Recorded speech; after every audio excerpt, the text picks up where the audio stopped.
BBC Hereford and Worcester.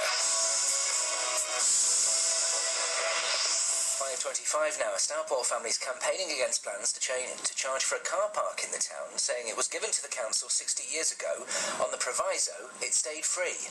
The descendants of Thomas Vale say he handed over the current site of the Vale Road car park to the Hereford District Council in 1947 as a gift to the townspeople. Now, an online petition's been started because the council wants to charge for parking there. Matthew Bone's been to meet some of those against the plans. I'm standing on just on Vale Road car park at the moment with a sign which says free parking all day, and the park's just filling up at the moment, but that could all change.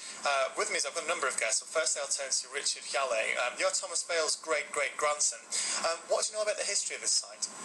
Well, Mitten Gardens, where the car park's located, was in fact where Thomas Vale first lived when he came to the town, and the family owned the land for many years.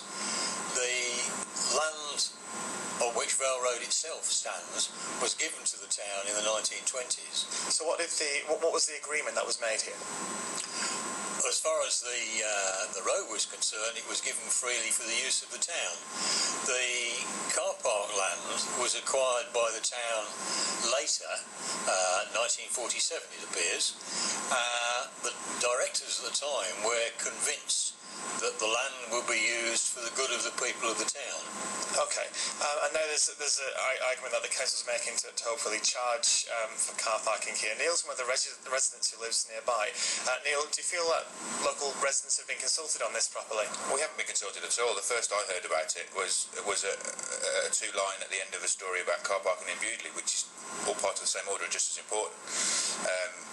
When I phoned the council, I was told that a notice would be going in the paper that week or the following week, and then with the address to complain to, but such notice never went in. Do you think it's fair to charge people for car parking here? No, because there's many streets, there's probably at least 70 houses where there is no parking. It's not streets, in fact it's alleyways from old walkways through orchards and fields. Okay, Neville Farmer is the Lib Dems parliamentary spokesperson for the Forest. Neville, what will the effect of sort of charging for car parking here have on the town centre? Well, as you can see, there's a lot of people parking here at the moment going to work. They're going to be expected to pay effectively a tax that they've never had to pay before to be able to get to work in the mornings. But also Stourport High Street is suffering very badly economically at the moment.